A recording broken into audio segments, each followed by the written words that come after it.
Buenos días a todos, bienvenidos a este evento. Como saben, este evento se ha realizado en varias ocasiones tratando de traer a discusión temas relativos a la sociedad de la información y del conocimiento.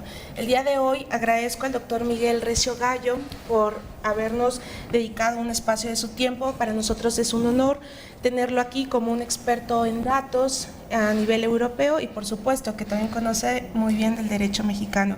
Miguel, muchas gracias por estar aquí. Sabemos lo que implica un viaje tan largo y que estés el día de hoy colaborando desde la academia para traer las reflexiones necesarias en relación, en este caso, a la ciberseguridad.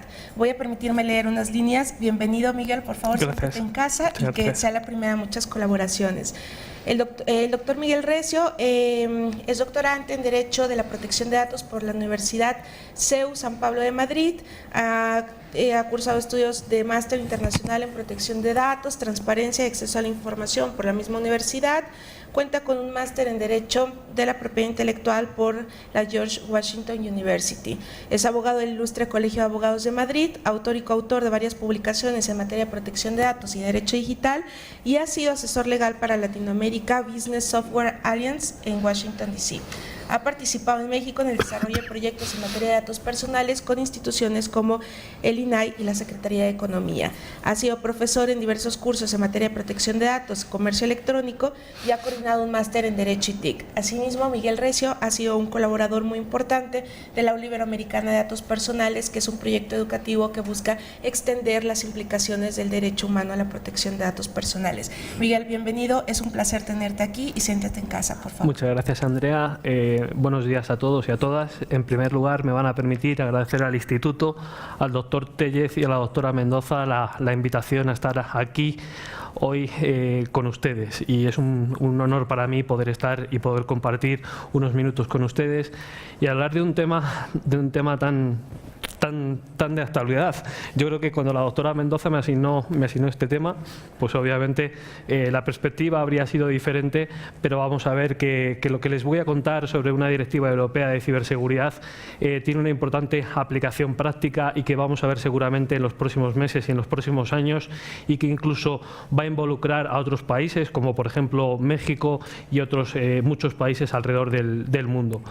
Lo que les voy a contar es las implicaciones de esta directiva europea de ciberseguridad del año 2016. Creo que me van a ayudar. Perdón. Gracias. Me van a permitir comenzar.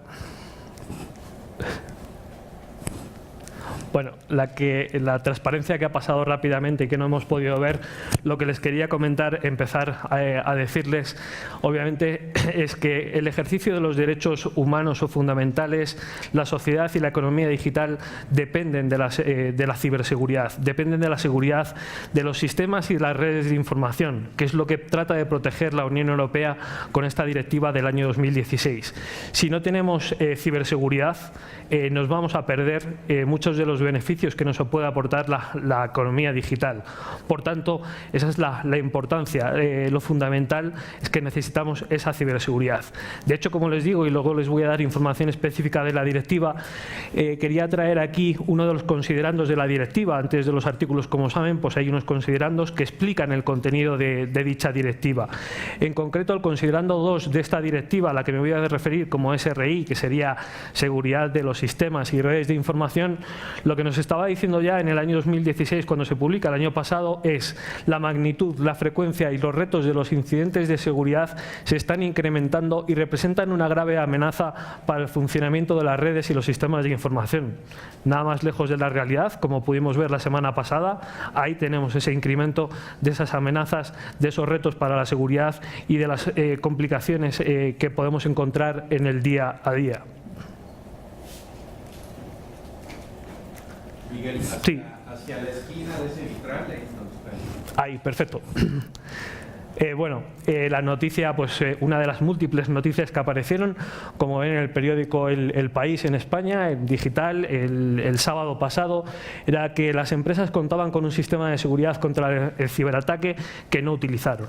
Es importante ver esta nota en concreto, porque obviamente había parches, había posibilidades de incluso prevenir esos ciberataques, esas cuestiones, esas implicaciones para la seguridad de las empresas, y las empresas tienen que ser también activas en esta materia.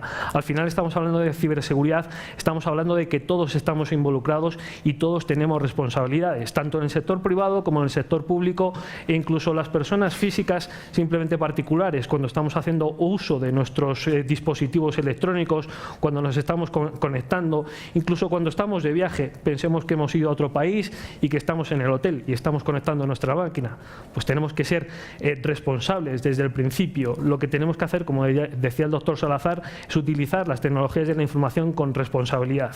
Si no actuamos de manera responsable, pues nos puede ocurrir, igual que en el entorno no electrónico, en el mundo físico, pues nadie va a 120 por hora en una zona de 50 kilómetros hora. Entonces tenemos que pensar en ese uso de las tecnologías de la información, de los sistemas y de las redes de información a través de ese uso responsable en la materia.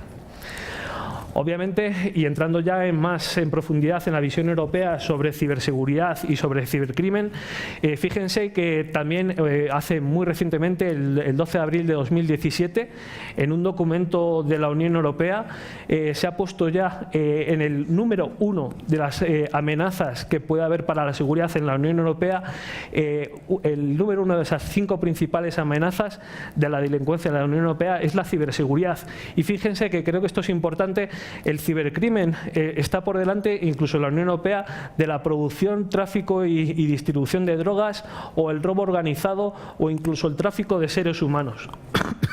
Perdón, la Unión Europea se está tomando muy en serio la ciberseguridad y es parte es un aspecto relevante, fundamental de su estrategia de seguridad en general en la Unión Europea, y está incluyendo la ciberseguridad. No lo está tratando de manera separada ni independiente, sino que lo está incluyendo como parte de la seguridad en la Unión Europea. Perdón. Ya en la Unión Europea, esta directiva del año 2016, que les quiero comentar brevemente, lo que nos tenemos que fijar es que no aparece simplemente en 2016 porque el legislador quiera, sino que en la Unión Europea tenemos una estrategia en materia de ciberseguridad desde el año 2013. Ya en 2013 en concreto, aunque podríamos encontrar antecedentes antes del 2013, es donde nos vamos a encontrar con esa estrategia europea de ciberseguridad, que está buscando un ciberespacio abierto, protegido y seguro. Como consecuencia, o una de las medidas de esa estrategia europea de ciberseguridad, nos encontramos con la directiva de la Unión Europea 2016/1148 del Parlamento Europeo y del Consejo de 6 de julio de 2016, relativa a las medidas destinadas para garantizar un elevado nivel común de seguridad. Y esto es importante en el título. Lo que busca es ese elevado nivel común de seguridad, y obviamente para proteger las redes y los sistemas de información en la Unión Europea. Como les digo, obviamente, ¿por qué habla de redes y sistemas de información? Porque incluso habla mucho más que de Internet. Simplemente está hablando de todos los sistemas y redes de información que utilizan a diario cientos de compañías y cientos de organizaciones. Estamos hablando tanto de las que se han visto afectadas la semana pasada, que puedan ser operadores de telecomunicaciones, hospitales, bancos y otros sujetos, como también obviamente las administraciones públicas.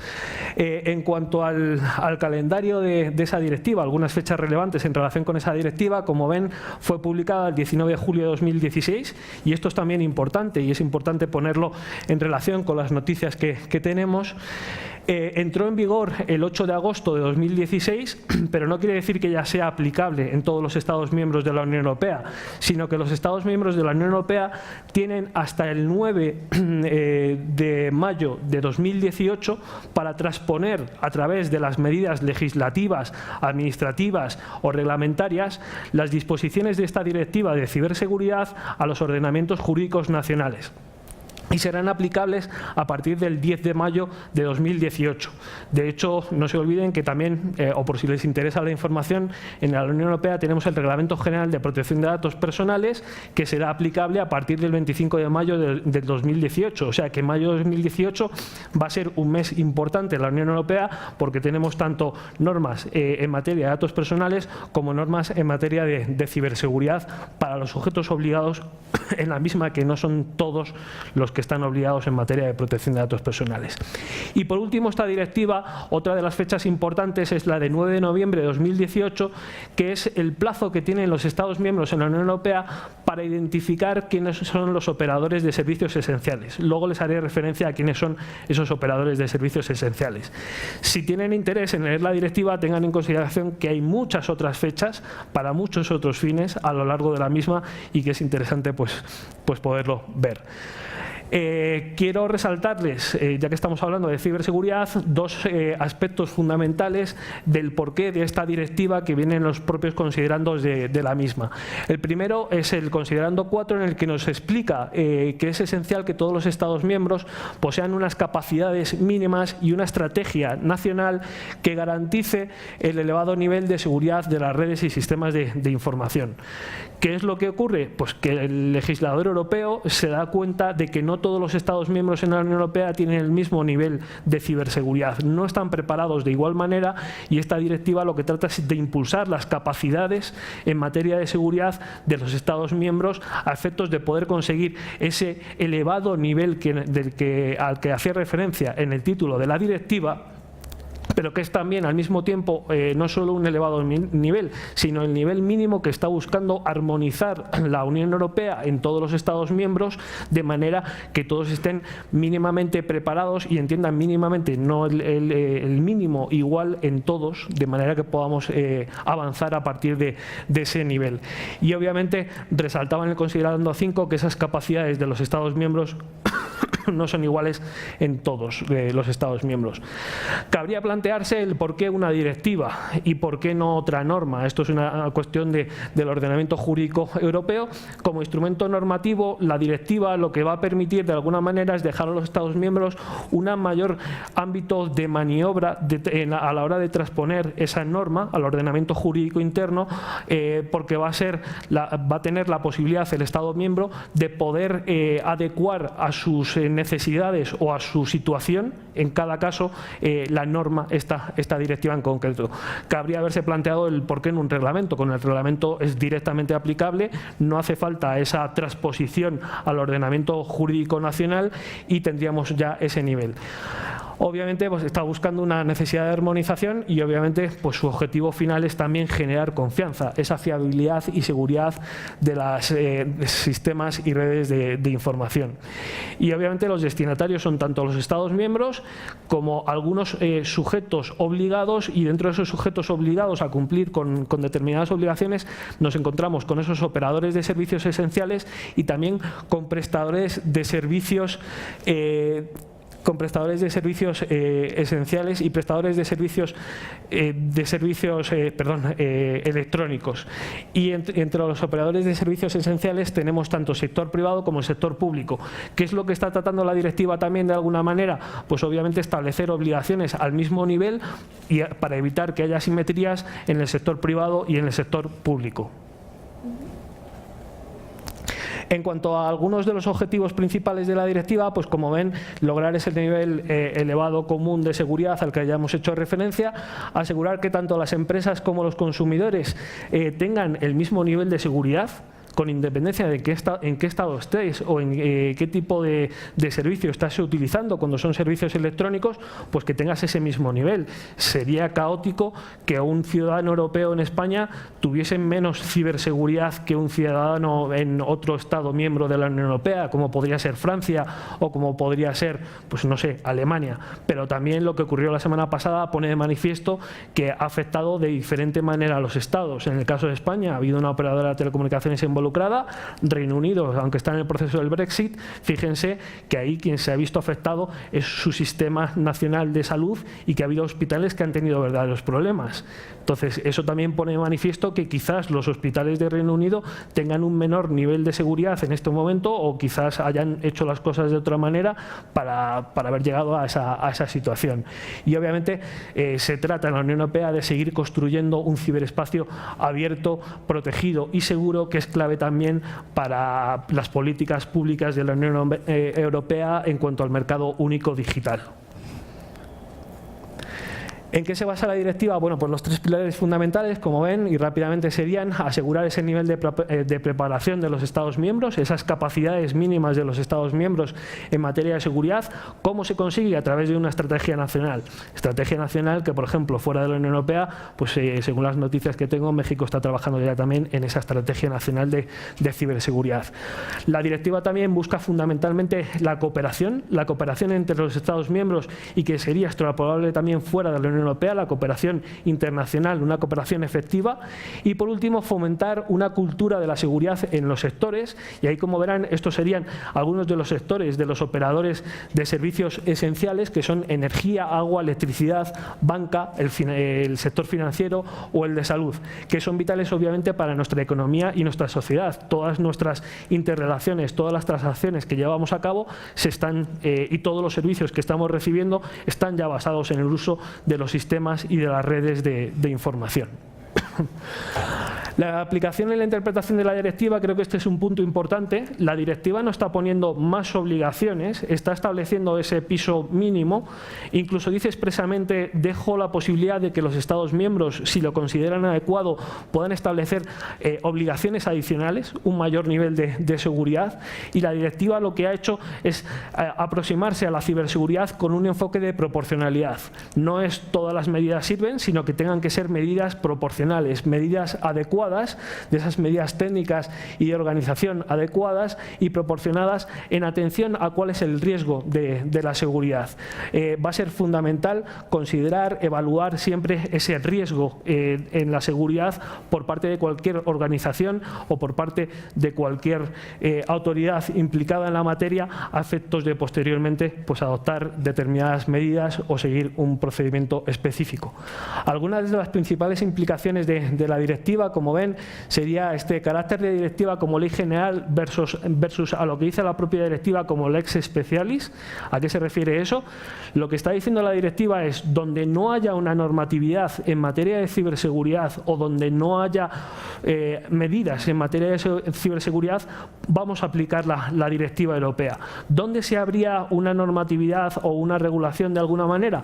Por ejemplo, el sector financiero es uno de los ejemplos en el que ya hay normas que obligan a los bancos y entidades financieras a adoptar medidas de ciberseguridad, con lo cual la directiva lo que está diciendo es: vamos a aplicar esas normas especiales en lugar de la directiva.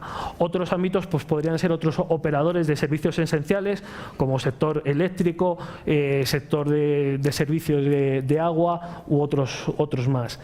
Cumplir con algunas obligaciones relevantes dirigidas en este caso a los Estados miembros, en particular identificar quiénes son los operadores de servicios esenciales, porque a ellos se les va a poner mayores requisitos, ya que obviamente, como decíamos anteriormente, como se hacía referencia anteriormente, nuestros servicios, nuestro día a día depende de los servicios que nos están proporcionando estos operadores de servicios esenciales.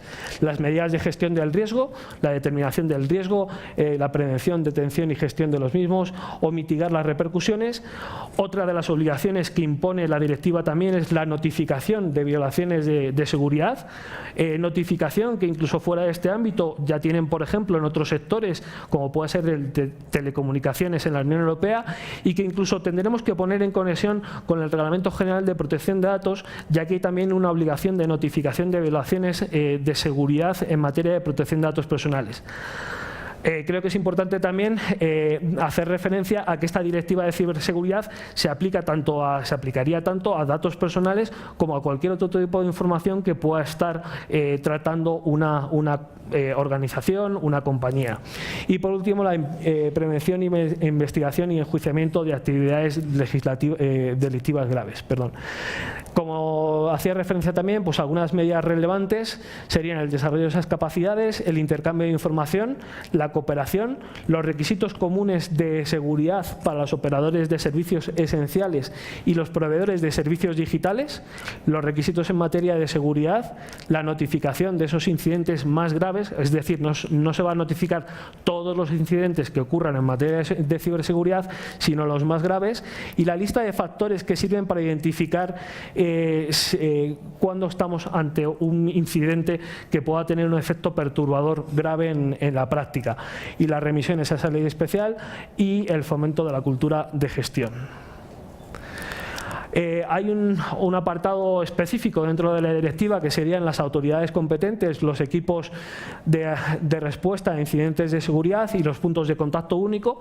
Lo que trata la directiva de alguna manera es establecer pues, un marco adecuado para que estas autoridades puedan recibir esas notificaciones de incidentes, en concreto las autoridades competentes y los equipos de respuesta a incidentes, y obviamente puedan gestionar esa información y en su caso comunicarlo a los puntos de contacto únicos, que esos puntos de contacto lo que van a servir es para crear una red en Europa a efectos del intercambio de esa información en materia de ciberseguridad y de esa cooperación que trata de impulsar la directiva.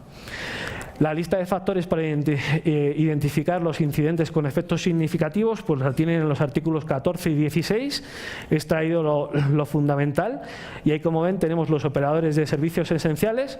Pues los factores o criterios a considerar serían el número de usuarios afectados, la duración del incidente o la extensión geográfica, y luego tendríamos los prestadores de servicios digitales, pues que tendrían un número mayor de factores, pero que, como les decía anteriormente, no tienen las mismas obligaciones que los operadores de servicios esenciales, y lo que trata la directiva también es de no imponer, en virtud de ese principio de proporcionalidad, una carga excesiva en el cumplimiento de determinadas obligaciones que sí son exigibles a los operadores de servicios esenciales. No tengo... En cuanto a la notificación, aunque acabo de saltarla y parece ser que no puedo volver para atrás en esa, la notificación, como les decía, no va a ser en todos los casos, solo en algunos casos de incidentes graves. También lo que está protegiendo la directiva es si hubiese información confidencial o información que fuese delicada para las organizaciones, de alguna manera pues intenta decir no hay que notificar absolutamente todo. Eso puede ser en algunas ocasiones un problema, pero también pues hay que verlo desde el punto de vista de proteger intereses y derechos de las organizaciones. Y obviamente se plantea también de alguna manera en la directiva que incluso quien no esté obligado a notificar tenga la posibilidad de, si quiere hacerlo de manera voluntaria, de notificar también pues violaciones de seguridad. En cuanto a fomentar la cultura pues, de seguridad en la gestión de riesgos, la directiva se basa fundamentalmente en esos requisitos normativos adecuados, insisto, en no poner cargas excesivas a las organizaciones y en prácticas sectoriales voluntarias para fomentar así una cooperación efectiva en la materia. Ya que estamos en el instituto, creo que es importante también resaltar uno de los considerandos de la directiva, en el que obviamente dice que las universidades y los centros de investigación tienen un papel relevante. Pues, por ejemplo, dice expresamente en lo que es el análisis y en impulsar la investigación en el desarrollo y la innovación en estos ámbitos. Pues obviamente el doctor Tellez está al frente y a la cabeza de esta materia. Y ya para ir terminando, veamos lo que es la aplicación de la directiva más allá de la frontera de la Unión Europea. Alertaba ya la directiva en su considerando 43, y volvemos a que es el año pasado, cuando nos decía que el alcance mundial de los problemas que se están planteando en materia de ciberseguridad, de seguridad de las redes y de los sistemas de información, implica que sea necesaria una mayor cooperación internacional, lo que va a requerir el intercambio de de información en la materia para mejorar las normas de seguridad y el intercambio de información, para que así se puedan promover un planteamiento global, ya que la ciberseguridad, como hemos visto, no es una cuestión que afecte solo a un Estado miembro de la Unión Europea, por ejemplo. Afectaría a uno, pero puede afectar a todos, o incluso puede afectar a un país fuera de la Unión Europea y tener repercusiones para los Estados miembros de la Unión Europea, con lo cual necesitamos una aproximación global. Es obvio que tenemos que hacerlo de esa manera si queremos ser efectivos. Y ya que estamos, mañana será el Día de Internet, uno de los últimos considerandos es el 75. Lo he querido copiar literalmente para que vean que lo que está diciendo es el legislador comunitario. Vamos a aplicar esta directiva respetando todos los derechos y libertades fundamentales que hay en la Unión Europea, partiendo desde la Carta de Derechos Fundamentales de la Unión Europea y haciendo referencia al derecho de la Unión en materia, por ejemplo, de protección de datos personales, en materia de inviolabilidad de las comunicaciones, la libertad de empresa, el derecho a la propiedad, donde estaría la propiedad intelectual incluida, el derecho a la tutela judicial efectiva y el derecho a ser oído. De manera que la proporcionalidad también va en este último aspecto de cumplimiento u observancia de los derechos. Y ya para concluir, simplemente, pues, ¿qué es lo que nos podría enseñar la directiva? ¿Cómo podríamos utilizar la directiva de referencia? Pues lo que está destacando es la importancia de tener, o en su caso fomentar, pues por ejemplo, una estrategia nacional. Esa estrategia nacional, tanto la lleve a cabo un Estado miembro de la Unión Europea como un tercer país, tiene que estar alineada con altos estándares internacionales. Si un país se queda rezagado respecto a los demás en la Unión Europea o fuera de la Unión Europea, obviamente será más vulnerable a esas amenazas, a esos ciberataques. La necesidad de tener estructuras organizativas adecuadas y, obviamente, dotar a esas organizaciones con los recursos necesarios para que puedan desempeñar su labor, su actividad. Medidas proporcionales a los riesgos de seguridad. No por poner tampoco más medidas vamos a conseguir tener una mejor seguridad. Hay que pensar en cuál es el objetivo que estamos buscando en materia de seguridad y poner, obviamente, esas medidas en relación con esos riesgos. La implicación de todos los sectores vitales para nuestra economía y sociedades digitales y que dependen de los sistemas y redes de información, pues implicación, por ejemplo, también del sector privado, y enhorabuena a Microsoft por su centro de ciberseguridad en México en este sentido. La cooperación internacional, tanto en la Unión Europea como fuera de la Unión Europea, que trata de fomentar la directiva, la cultura de ciberseguridad, y obviamente haría falta también revisar de forma continua las medidas que se han adoptado para ver que sean las adecuadas a los fines que estamos buscando, y de esta manera conseguir, como busca la Unión Europea y como se busca en otros países como México, por ejemplo, que el ciberespacio siga siendo abierto, seguro y protegido, y nos podamos beneficiar todos, pues, de las oportunidades que, como decía al principio, nos puede aportar la economía digital y que son fundamentales también para el desarrollo de la sociedad en esta materia. Y por mi parte nada más. Muchas gracias.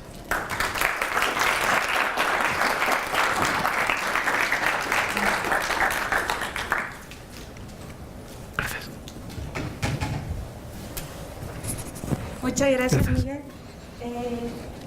Gracias. No sé si nos permitas, sí, Miguel, abrir el micrófono a dos preguntas muy breves. Todavía da pauta. Estoy segura que por el tema tan relevante, pues habrá más de uno. Me parece que podrán charlar contigo detrás de escenario, pero por el momento tenemos dos preguntas que hacer. Ahí hay una y no sé si alguien quiera generar otra. Gracias.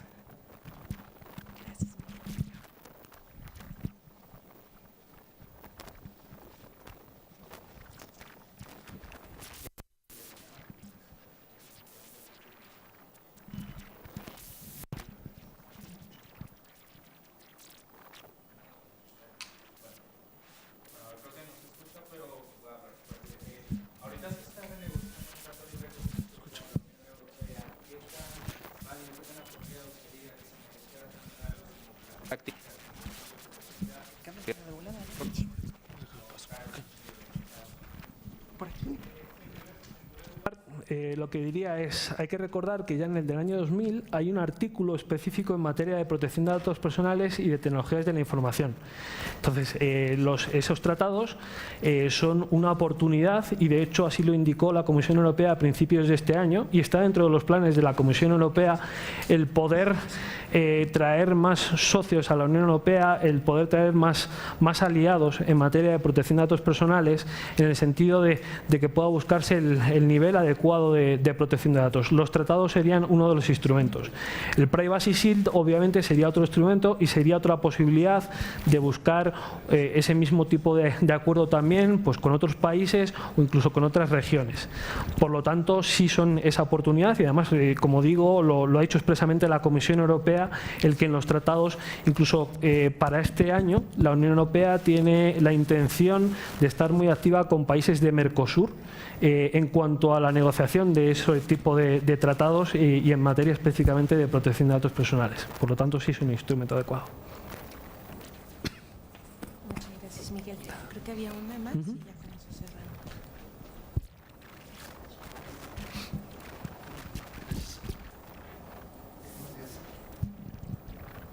Bueno, Sí. ¿Cuál sería el reto que pones tú para la implementación de la... Para la implementación efectiva de seguridad, el principal reto es la concientización. Es que seamos todos conscientes y que seamos también responsables. Como dije al principio, lo fundamental es que seamos responsables y sepamos utilizar también las tecnologías de la información. Tienen ventajas que son fundamentales. De ellas dependemos para ser más competitivos. Nos van a facilitar incluso ser innovadores.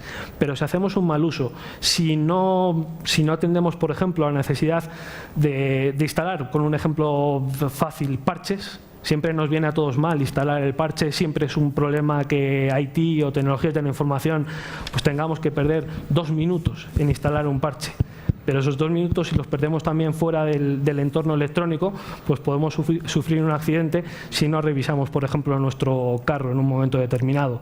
El reto fundamental, como digo, es esa concientización y ese ejercicio responsable en cuanto al uso que estamos haciendo y obviamente pues será también una cuestión, si vamos subiendo en la cadena, de compromiso de los diferentes países y estados alrededor del mundo en cuanto a adoptar medidas que sean adecuadas para que al final la protección de los sistemas y redes de información sea realmente efectivo. Muchas gracias. Cualquier pregunta, agradeceremos, se la puedan hacer llegar. Muchas gracias. Cualquier pregunta, agradeceremos, la puedan hacer llegar al los minutos de cambio entre la mesa. Y bueno, de nuevo cuenta, Miguel, agradezco presencia, muchas gracias por tu colaboración. Miguel Recio, como sabemos, eres un experto en temas de privacidad y lo que llama la atención es que conoces muy bien el derecho mexicano, más que algunos mexicanos. Bienvenido y que no sea la primera vez que contamos con tu presencia. Muchas gracias. Miguel. Gracias por todo. Gracias.